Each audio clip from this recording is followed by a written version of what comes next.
നമസ്കാരം. ഗുജറാത്തിലെ രാജ്കോട്ടിൽ കുട്ടികളടക്കം 35ഓളം പേരുടെ മരണത്തിന് ഇടയാക്കിയ തീപിടുത്തത്തിൽ TRP ഗെയിമിംഗ് കേന്ദ്രം പ്രവർത്തിച്ചത് മതിയായ ലൈസൻസ് പോലുമില്ലാതെയെന്ന് റിപ്പോർട്ട്. NOCയോ ഫയർ ക്ലിയറൻസോ സ്ഥാപനത്തിന് ഇല്ല എന്ന് ഉദ്യോഗസ്ഥരെ ഉദ്ധരിച്ച് ന്യൂസ് 18 റിപ്പോർട്ട് ചെയ്തു. നാന മാവാ റോഡിലെ ഗെയിമിംഗ് സോണിൽ കഴിഞ്ഞ ദിവസം വൈകിട്ടാണ് അപകടമുണ്ടായത്. അവധിക്കാലം ആഘോഷിക്കാൻ വേണ്ടി ഗെയിമിംഗ് കേന്ദ്രത്തിലെത്തിയ കുട്ടികളാണ് അപകടത്തിൽപ്പെട്ടവരിൽ ഏറെയും. വാരാന്ത്യമായതുകൊണ്ട് തന്നെ ഗെയിമിംഗ് കേന്ദ്രത്തിൽ ഓഫറും ഏർപ്പെടുത്തിയിരുന്നു. ടിക്കറ്റിന് 99 രൂപയായിരുന്നു നിരക്ക്. അതുകൊണ്ട് തന്നെ അവധി ആഘോഷിക്കാൻ ഒട്ടേറെ പേരാണ് കുട്ടികൾക്കൊപ്പം ഇവിടെ എത്തിയിരുന്നത്. ഗെയിമിങ്ങിനായി നിർമ്മിച്ച ഫൈബർ കൂടാരം പൂർണ്ണമായി കത്തിയമർന്നു. ശക്തമായ കാറ്റ് വീശിയതും കെട്ടിടം പൂർണ്ണമായി നിലംപൊത്തിയതും രക്ഷാപ്രവർത്തനത്തിന് വെല്ലുവിളിയായി. ഗെയിമിംഗ് കേന്ദ്രത്തിനകത്തേക്ക് പ്രവേശിക്കാനും പുറത്തിറങ്ങാനും 7 അടി മാത്രം ഉയരത്തിലുള്ള ഒരു വാതിൽ ഉണ്ടായിരുന്നു.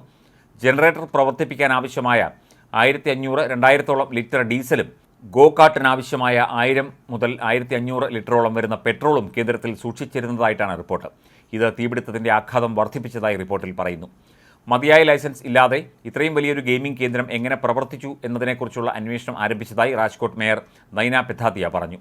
തീപിടുത്തത്തിൻ്റെ കാരണം വ്യക്തമല്ല. ഷോർട്ട് സർക്യൂട്ട് ആകാമെന്നാണ് പ്രാഥമിക നിഗമനം. വിഷയത്തെക്കുറിച്ച് അന്വേഷിക്കാൻ സംസ്ഥാന സർക്കാർ പ്രത്യേക അന്വേഷണ സംഘത്തെ നിയോഗിച്ചു. സംഭവത്തെക്കുറിച്ച് അന്വേഷിച്ച് 72 മണിക്കൂറിനുള്ളിൽ റിപ്പോർട്ട് നൽകാനാണ് നിർദ്ദേശം. ഗുജറാത്ത് മുഖ്യമന്ത്രി ഭൂപേന്ദ്ര പട്ടേൽ സ്ഥിതിഗതികൾ വിലയിരുത്തി മരിച്ചവരുടെ കുടുംബാംഗങ്ങൾക്ക് 4 ലക്ഷം രൂപയും പരിക്കേറ്റവർക്ക് 50,000 രൂപയും അടിയന്തര സഹായം നൽകുമെന്ന് അദ്ദേഹം അറിയിച്ചു. മൃതദേഹങ്ങൾ തിരിച്ചറിയാനാകാത്ത വിധം കത്തിക്കരിഞ്ഞതിനാൽ DNA പരിശോധന വേണ്ടി വന്നേക്കുമെന്ന് രാജ്കോട്ട് പോലീസ് കമ്മീഷണർ പറഞ്ഞു. യുവരാജ് സിംഗ് സോളങ്കി എന്നയാളുടെ ഉടമസ്ഥതയിലുള്ളതാണ് ഗെയിമിംഗ് സെന്റർ. ഇയാളുടെ പേരിൽ പോലീസ് കേസെടുത്തിട്ടുണ്ട്. നഗരത്തിലെ എല്ലാ ഗെയിമിംഗ് സോണുകളും അടച്ചിടാൻ ഉത്തരവിട്ടു. ദുരന്തത്തിൽ പ്രധാനമന്ത്രി നരേന്ദ്രമോദി, രാഷ്ട്രപതി ദ്രൗപദി മുർമു എന്നിവർ അനുശോചിച്ചു. അതേസമയം ഡൽഹിയിൽ കുട്ടികളുടെ ആശുപത്രിയിൽ ഉണ്ടായ തീപിടുത്തത്തിൽ മരണം 7 നിരവധി കുട്ടികൾക്ക് ഗുരുതരമായി പൊള്ളലേറ്റു. വിവേക് വിഹാറിലെ കുട്ടികളുടെ ആശുപത്രിയിൽ ഇന്നലെ രാത്രി വൈകിയാണ് തീപിടുത്തമുണ്ടായത്. 7 നവജാത ശിശുക്കൾ മരിച്ചതായി NDTV റിപ്പോർട്ട് ചെയ്യുന്നു. രാത്രി 11:30യോടെയായിരുന്നു ആശുപത്രിയിൽ തീപിടുത്തമുണ്ടായി എന്നറിയിച്ചുകൊണ്ടുള്ള ഫോൺ കോൾ ഡൽഹി ഫയർ സ്റ്റേഷനിൽ എത്തിയത്. 16ഓളം ഫയർ എഞ്ചിനുകൾ സംഭവസ്ഥലത്ത് എത്തുകയും രക്ഷാപ്രവർത്തനത്തിൽ ഏർപ്പെടുകയുമായിരുന്നു. 12ഓളം നവജാത ശിശുക്കളെ കെട്ടിടത്തിൽ നിന്ന് രക്ഷപ്പെടുത്തിയതായി റിപ്പോർട്ടുണ്ട്.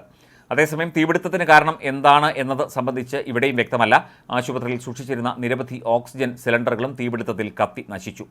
ആശുപത്രി കെട്ടിടത്തിനും സമീപത്തുള്ള ഒരു പാർപ്പിട സമുച്ചയത്തിനുമാണ് തീപിടിച്ചത്.